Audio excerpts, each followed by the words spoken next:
Oh my gosh, Kat, I love that intro that Bailey wrote for us. That It's is, great. I just Thank love you. how that comes in all the time.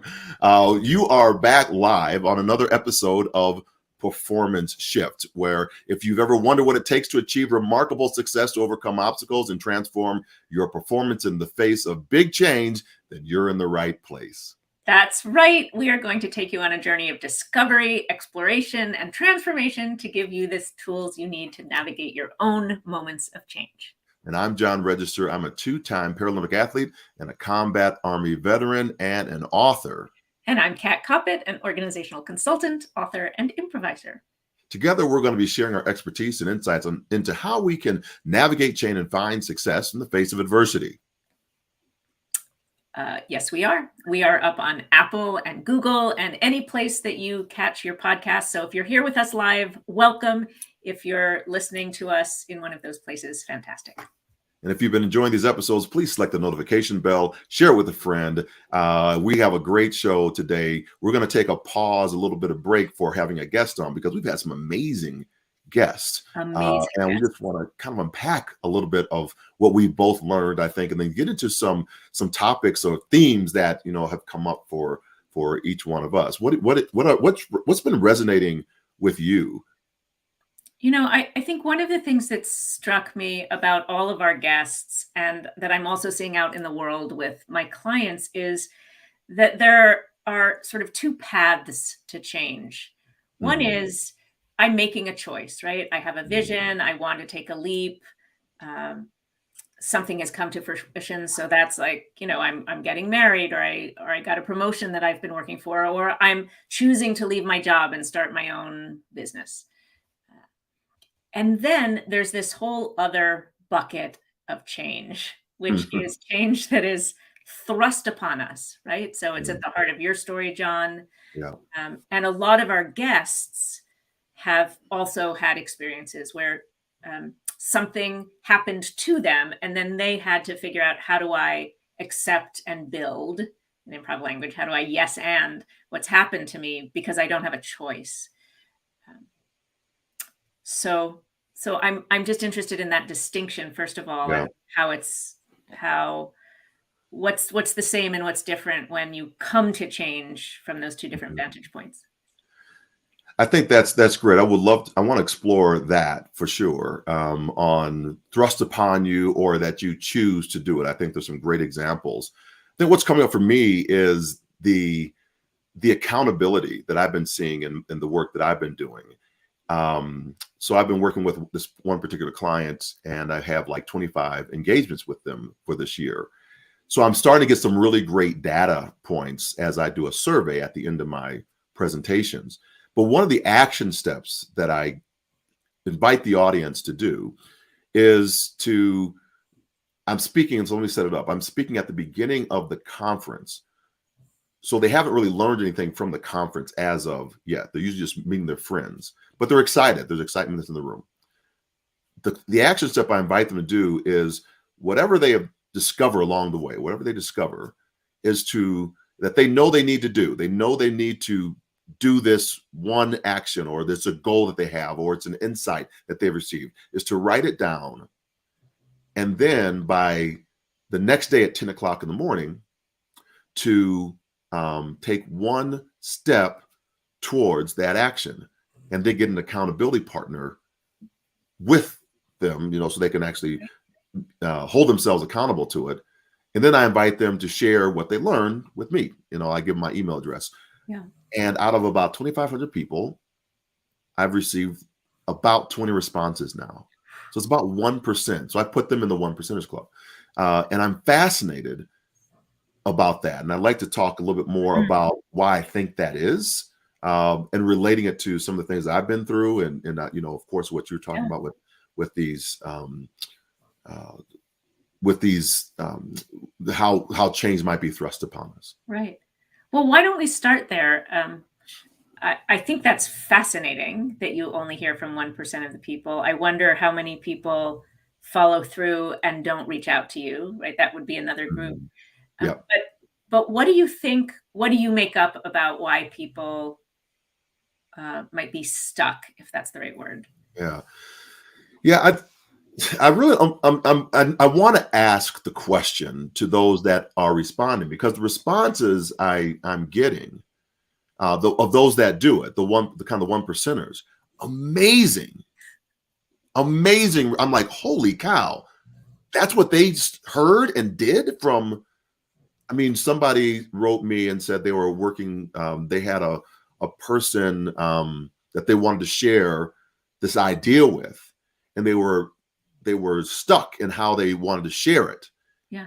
They just decided to go ahead and do it with the team and stuff. And what came from that was this amazing collaboration of a move forward for them. But they would never have gotten there if somebody didn't take that action step. So what if they just didn't take the action? Yeah. And then the other control group, what you said, are those that don't respond, right? I'd love to hear from them, but they do the action, but they forgot, or they did something got in the way. So I can't really do that. The reason I think that people don't do it, and I'm just kind of spitballing here, Yeah.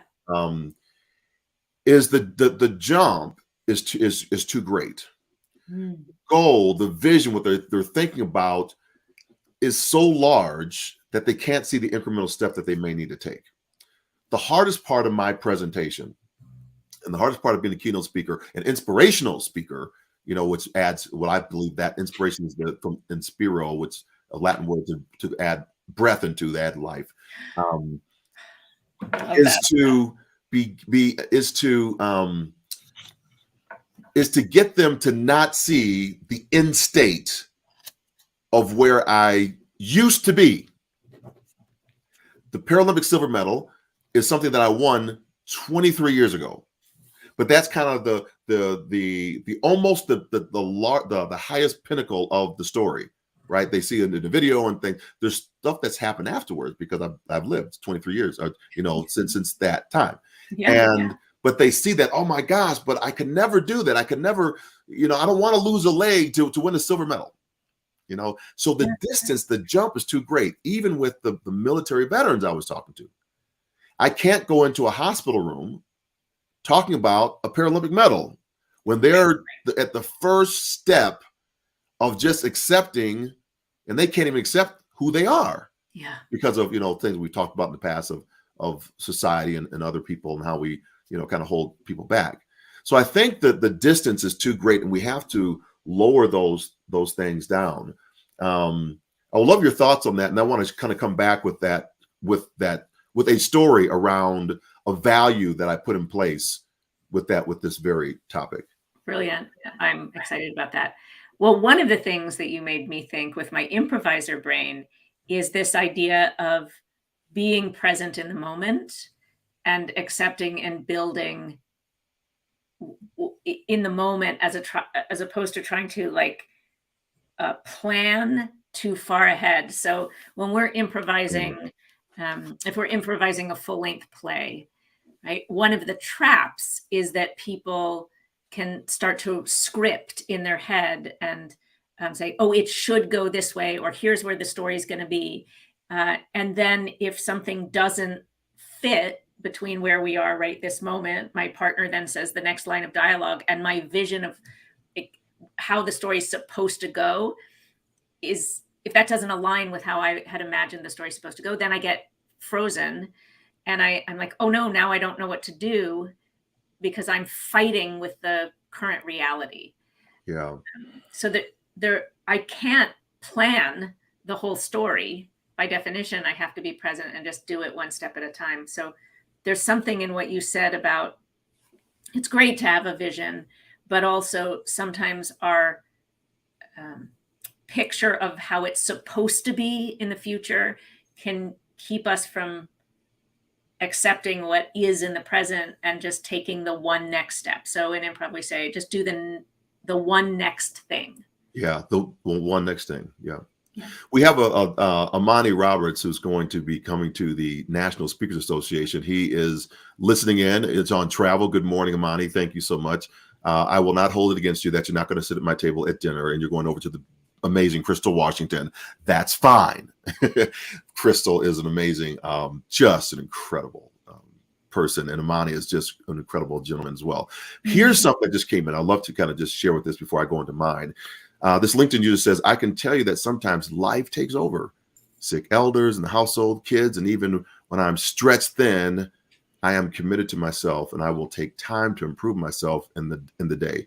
I might not be able to share the details, but I'm on the track to work. Oh, she's on track working out. So he or she is on track working out. That's beautiful. Yeah, I think that's really good. One of the things, we talk about the misses, and I think this really dovetails with the story I want to share real quick, is when you're saying we're fighting against the control, that we want to see the story go one way. And it comes down to a value that I have placed into my business now of Inspired Communications based upon something my daughter did. And it's in the book, 10 Power Stories to Impact Any Leaders. The last two stories, like my two favorite stories because of my children, what they teach me, right? So, and it's some crazy stuff. What happened, the setup is my wife is a flight attendant. She was a new flight attendant at this time. So she had to work on the weekends, and she's the low person on the totem pole. So therefore, she's holding everything up, and she has to hold the company up. She has to work during my daughter's birthday. So Ashley and I are having dinner about 2 weeks before her birthday, and maybe about 3 weeks before her birthday. And we're eating ramen noodles because that's what I know how to cook. And so we're eating, we're eating the ramen. And I look up and I say, hey, babe, listen, mom's not going to be over Christmas and your birthday because she has to work. What would you like to do for your birthday? And without skipping a beat, she says, I'd like to go to Paris. What? This young girl's 10 years old. Who told her about Paris? How does she know about Paris? Why does she want to go? All these things are now in my head of who's she talking about? Who are friends? All these, so all these blockers are starting to come in. So I don't say no. I try to just honor the present moment, not knowing what's going to happen. Yeah. I believe I'm fighting against everything in my being saying this ain't going to happen. Yeah. So I go down the basement, get on my computer, and I start looking up ticket prices to Paris. The lowest for to both of us get there is about $4,000. Now I'm working on this job. There's no way I'm coming up with $4,000 to go. I can't do it. Plus I got to, all this hotels and everything. It's not going to happen. So then I call my wife and I said, well, she's a flight attendant. I know they have these benefits. And so Alice, when I asked her, I said, your daughter says she wants to go to Paris. So I said, I know you're on a commuter airline, but do you have like a code share or something that we might be able to get on? And she said, I don't know. And she calls her boss, or supervisor, and the supervisor says, yeah, you can go on. At that time it was Continental. Yeah. I said, well, how much is that? And she says, I don't know. Calls back to the supervisor. Supervisor says, all you have to do is pay the taxes on the ticket. So I was able to get 2 tickets on standby out of Houston for I think I paid like $300 for them. Wow. $300 round trip. And so I'm just paying the taxes. So then I said, well, she's got to have a passport. How do I do that? And so I remember that Alice got her passport inside of I don't know, it was like 7 days. It's like, how does she do? I mean, that's there's no way it's going to happen. So how did you do that? And so she calls back to her supervisor and she says, well, the passport agency has a same-day passport thing. Yeah. So, well, maybe I can go to Dallas where training was and go get this passport. And I realized that where I live close to Denver. Denver has the same thing. So I was able to get a passport, same-day passport, as long as you have an itinerary with you from the Denver passport office at the expedited rate. So now I got plane ticket, passport. Now I need a place to stay. I've been working with the United States Olympic Committee and Paralympic Committee for, I guess, maybe 6 years now or something, maybe it could have been. And we've been staying at one certain property all the time. And I've been adding up these points. And I didn't know what to do with the points. I've just been doing the work and they just said, just make sure that you get your points. So I had enough points to stay at this hotel right outside of the Eiffel Tower for 3 days, and then at the airport, Charles de Gaulle Airport, for 5. So I had the hotel now covered, and then you get your breakfast because the breakfast is included. So then you just take one of the apples or oranges and stuff them in your pocket, so you got lunch. There you So go. we get over there. I get a RER pass, which is a train pass, and that cost me like another $400. So now I'm up to like $700 for this trip.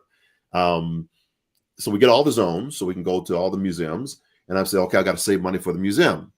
Well, I have a disability. All the museums in Paris are free for people with a disability. Amazing. And then you get to take your attendant with you. Ashley becomes my attendant. Brilliant. So I used that money. I was going to go to the museums to get the little headphone things. And so I'm going around the museum. We're going around the Denon Wing, and we're having this amazing time. Ratatouille was the movie that was kind of famous during that time. Yeah. So we wanted to have Ratatouille. And so the Louvre Museum was serving Ratatouille. So, and then for her birthday, the maitre d', I've never had a really great experiences in Paris. But on this occasion, the maitre d', I asked, where might I take my daughter for her birthday? And he recommends this amazing place. And they treated her like an absolute queen.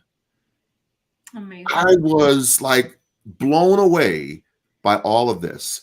And I began thinking back, on the plane ride home, what if I just would have said no? For under $1,000, we did Paris. Amazing. And back. Just incredible that we both have this shared experience now of father and daughter. And so I began to use it as a tool, not a tool, but a value that, for my clients, I'm always going to try to find the hard yes versus the easy no, because we never know what the experience is going to actually be like. Love to hear your thoughts. Well, one of them is a quote by Keith Johnstone, who's an improv guru, who I'm sure we've mentioned here before. This has become perhaps his most famous quote.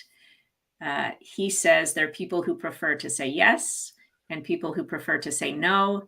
People who say yes are rewarded by the adventures they have, and people who say no are rewarded by the safety they attain. Wow. I need to learn that more. So you can write that to me later. I'll send you the what strikes, so obvious, right? You said, you yes-anded this idea, even though your first impulse was to block it. And you had this wonderful, beautiful adventure together. What I also love in your story, and I think might resonate with some of our listeners, is when we talk about yes-anding, sometimes people can go, yeah, in theory, that's great, but, right? Like we played the yes and game in one of our previous episodes where I planned a party and there were, for example, no budget. You had an unlimited budget, but that's not true in real life. In real life, you had a budget. Just go like, oh, $4,000. That's great. So what I love about this story is how what you just said about a hard no versus an easy yes. Even if our impulse for all sorts of great reasons is to say no because we list all of the problems or all of the barriers, you just said, okay, I'm just going to pause on the no. Maybe it will be no, but I'm going to pause on the no and do some investigation into just piece by piece, step by step, what can I yes and? So I need an affordable plane ticket. Who do I know who might be able to connect me to that, right? And so I like that. And so things that are coming up for me with what you're saying. So Deanna Mitchell, she's coming in here, right? She's a CMP, so certified meeting professional, says what a great story. And I used to be a meeting professional as well. I'm a speaker now, but I think that's her whole business is the hard yeses, because there's some things that clients ask for, they're just like off the charts. And her job is really as a CMP is to figure out how to make that work and see if we can come to some type of consensus on having it instead of just kind of the hard no. John Levy, we spoke about him, and he wrote the book, You're Invited. He's always talking about what can you do, say, for example, with the budget. So you have maybe $200,000 to spend. Say that's a number. Can you do the same event with 10% of the budget? So maybe it's not, bringing in the huge band and everything, but you can segment the event up because you can do this with that budget, $200,000, you can actually do the event 10 times over. Yeah. You know, so add a smaller thing and make it more intimate and have deeper relationships and connections. And then he does it again. He says, can you do it with another 10% of that budget, right? So now you're really getting creative on how you can, instead of having a band come in and play, and they all have this one experience, and that's this great thing that kind of goes away. You're playing board games, or you're cooking a meal together, or you're doing something that's really creating these amazing connections where you want to continue the conversation with someone. So I think those are the things that continue to come up for me with that. And what strikes me about that when you talk about values is to really get clear about what is my intention. Right. Like, so Priya Parker talks about the art of gathering. So when you talk about an event and saying being really intentional about every piece of it, but especially like, what's the point of this? Why are we having this event? What do we want to get out of it? And so not just in an event, but in any kind of change or any kind of moment, what you realized was that what was important, what you wanted to yes and was getting your daughter to Paris. Right. And there were these barriers. So, but if she'd said, I want to take the Queen Elizabeth yacht, right, to whatever the ship, and then I want hard no. to stay at Four Seasons, right? But underneath that, right, that's a position of like, we're going to do it this way. But what was really important was getting her to Paris, and having that shared experience. And so you figured out, how are we going to, what's really important and what's not important. Right? What's coming up for me is something that I've seen you do on yes anding, right? Because we don't want to yes and everything. That's not the point. And I think that you said your child wants to play in the street. Well, I'm not going to say that. What's the underlying tone of that? What do they really want? Maybe they just want your attention.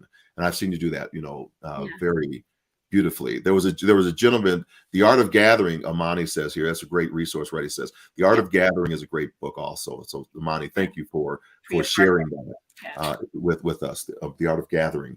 Lads, to close out on this one, there was a dinner with this person that invited Alice and I to a dinner, and it was just to tell stories around the table. So I told that story, and of this value that we now have of the hard yes versus an easy no.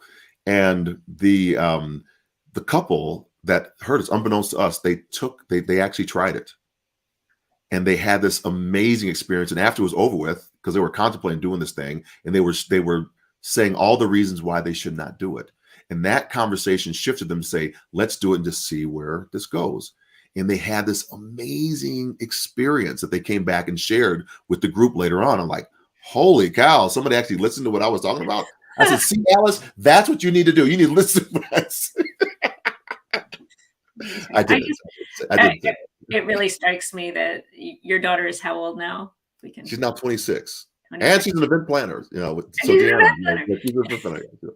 I'm sure that's just like such an important key experience for her, and key moment in her relationship with you. I'm sure it's not the only time, but it also crazy idea, and you yes anded it. Yeah, I did. And the other crazy, not the craziest thing, the interesting thing, it changed my perspective on a lot of things, not just our relationship. That it's deeper, and I've understood that she's more adventurous and she likes those type of things. So I get to understand her even more. Even at 10, I got to understand her even more so. But I never had a great experience in Paris, and it's the city I've been to the most. I'm actually heading there on the 6th, but I've never had a great experience. It shifted the way I looked at Paris. Right. I took my wife back a little bit after that. Same way, right? It's not like I had a whole lot of money, but we knew the system now. And so my wife was like, you're going to take your daughter to Paris before you take me to Paris, right? Like, oh, but it wasn't that status thing. It wasn't a status thing inside of my head, because I never had a great experience there. It wasn't the city I wanted to attend. Now it is. Now I'm like, now I have these fond memories Yeah. of her being there and us having these incredible moments together. And I think that's it, right? Would you say Keith Johnstone when in this quote is that people that do say yes, they have these adventures that they now can talk about. I love that. So let's connect this back Yeah. to some of these themes that we were talking about in the beginning. So how might you apply this, or how might you offer this to people who feel stuck, either because they've had a change they don't want thrust upon them, like their daughter says, let's go to Paris, and they're like, this is terrible. I don't want to travel. I don't feel, whatever it is. Or they've been laid off, or like. I think it's the underlying of what's blocking, under the self-realization of what's blocking you. Why are we resisting the call to an action? Mm. So I think that's mostly going on with inside of us. I mean, when somebody blows up, or I think about goes off the handle, that's not so much about what happened to them. It's they're internalizing something that is probably pretty painful, and it's just coming out directed towards that individual who just happens to be in the way of what's going on inside of them. I go back to the point I was kind of making earlier about the small incremental steps, because I had change thrust upon me. Right, it was, I think what's inside of us during our time of testing is actually what comes out during the test. We might think we're going to act in one way, but until the pressure's on, until we actually go through it, we really don't know who we are. So if we begin to feel ourselves resisting and feeling incongruent with who we are, there's something that's going on inside of ourselves that I think we have to wrestle with, deal with. And so that might be the first sign that says, what's happening now? What am I stuck in? The first part of the model, if you go back in one of the first episodes I talk about, is this reckoning moment. So we have to come to this realization and of that we do not get back what we desire to have back after some type of trauma has impacted our life. And so, as you're saying, Kat, if it's thrust upon us, we've had a change happen. The environment has not shifted. The environment's still the environment. We just have to now shift into this new. And we can get stuck in that loop. I just want things to go back to the way they were. How come I can't stay in this job? Yeah. We've been doing this for 20 years, Jim. Why do we have to shift it now? Right. So we get stuck with our own pet rocks and unwilling to look at the adventure that might be ahead of us. So I think that's one reason of why. And I'd love to hear your thoughts on what you would, kind of coach your folks on how to get past that loop, that loop of, we're just doing it the same old way, or we're stuck in the moment. We can't move forward. There's no forward progress. I don't have a vision for what's next. I feel hopeless, going back to our friend, Dr. Martin Seligman, yeah. and learn helplessness and learn and mindfulness and those type of things, positive psychology. So I would love to kind of understand what you're thinking about that.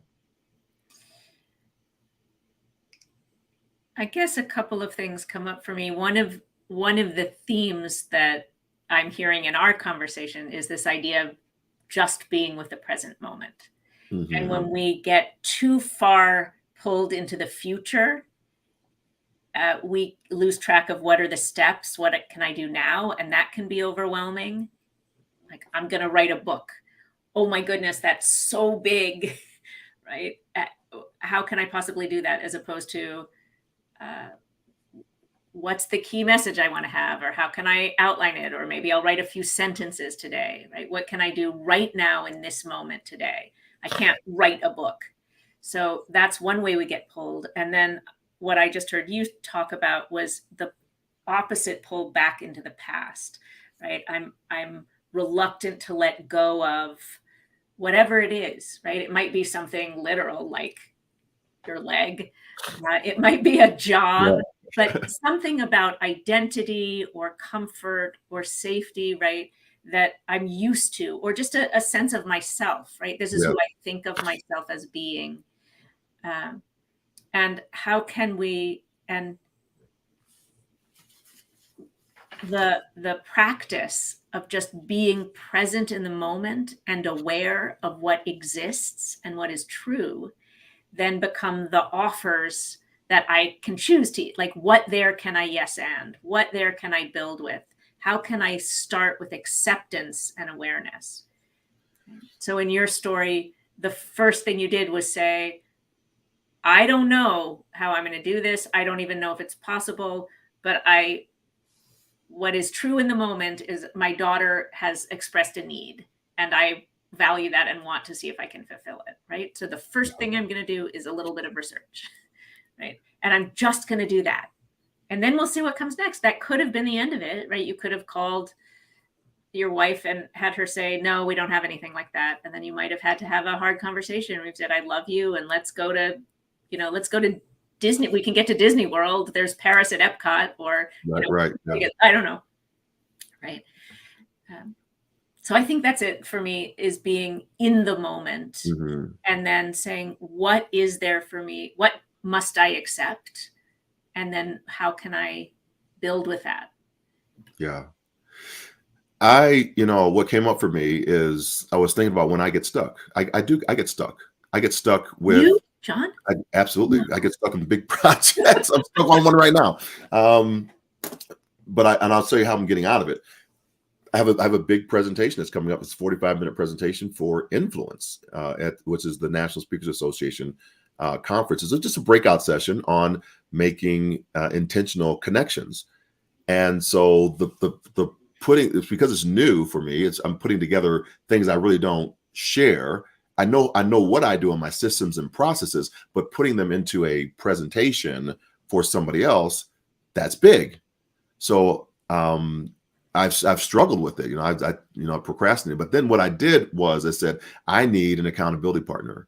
I need somebody that can help me take what's in my head and get it onto paper so I can at least see it and begin crafting around it. And so I did. I got somebody that could help me, and he's really sharp at moving the blocks around. And do you have this element and this element, and what this story goes here and that? So it's really shaped the presentation where I'm now like, I'm excited for it. But I still stop. Like yesterday, I wanted to practice my opening like 2 times. You know how many times I practiced it? 0. Yeah. Right? Yeah. So that's just a piece of it. I need to share it in front of my wife and my family, just so I can get it out of my mouth, and I'm not doing it for the first time there. And that's been a habit, and that's and look at Amani. So Amani says, "I'll be at your session, John. No pressure." Ella.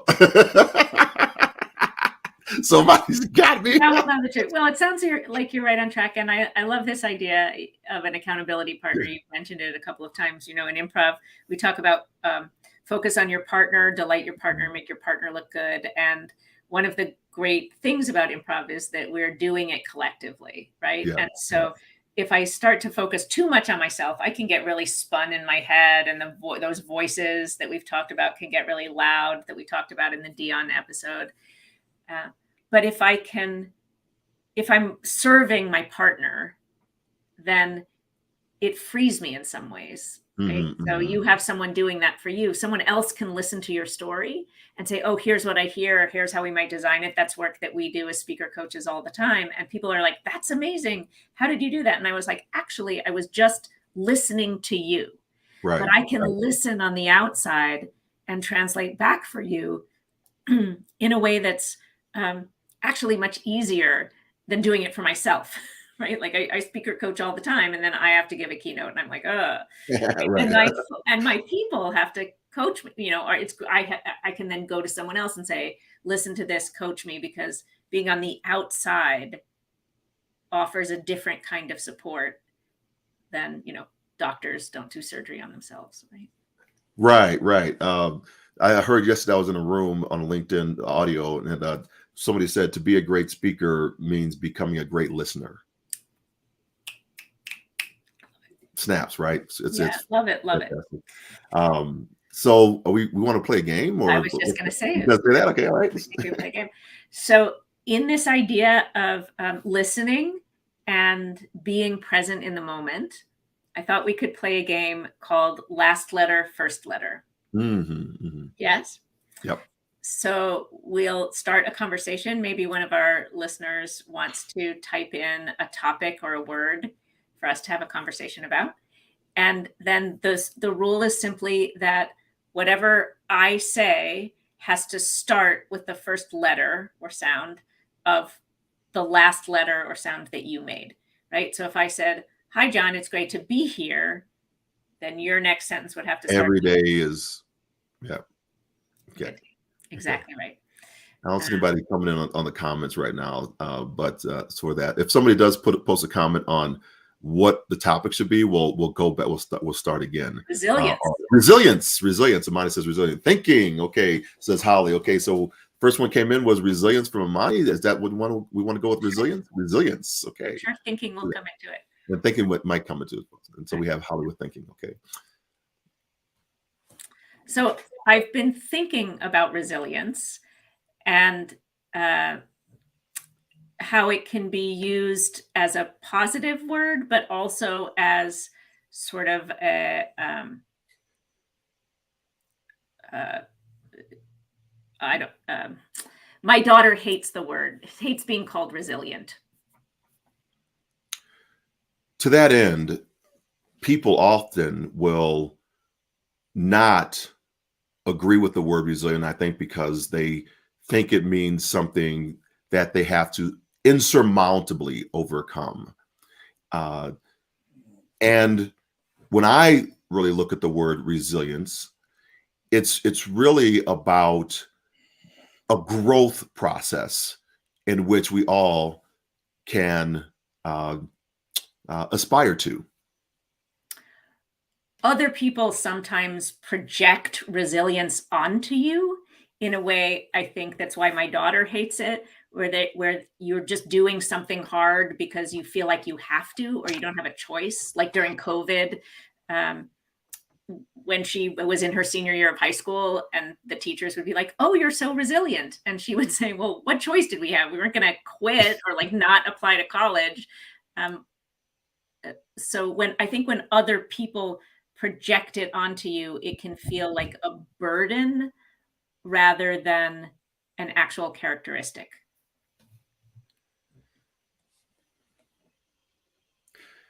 Caring for others, I think, is also a part of it, of the word resilient. When we engage with people, we can look at some of the letters around how we care for others. And the word resilient, I think, resilience has 10 letters, and those 10 letters are could be like 10 hurdles in a hurdle race, and the hurdles that we have to overcome in that hurdle race. And if we're thinking about it too much, then we begin to become stagnant in the process of moving forward, and we might get stuck in a rut. I would love to know your thoughts about that. To build on what you were saying, I love this idea of caring for others and collective resilience. Right? So when sometimes in organizations, we use the word resilient pointed at an individual. You need to be more resilient, which just means I'm going to pile more work onto you, or there's going to be more stress, and you're just supposed to be able to take it. Whereas if we think of resilience as a collective process, then we can say, what do we need to thrive? How can we care for each other? Holly here in the chat is saying that being resilient can be a not good thing. And right, sometimes part of resilience is recovery time, caring for ourselves, instead of feeling like we just have to have grit and keep going. Great. So I think we can end this right now. Yeah. So for those Not that that didn't, resilience is bad. We could have had a whole other yeah. conversation about the great power of resilience and how to be there, but I think sometimes the word gets overused. How was that game for you, John? That was great. How was it for you all out there? That we want to thank Amani for giving us the word resilience. And so what we did was we were playing last letter, first letter, and Kat gave us that game today. We always play a game on the performance shift. So we put ourselves out there in the improv space. We got in the word thinking.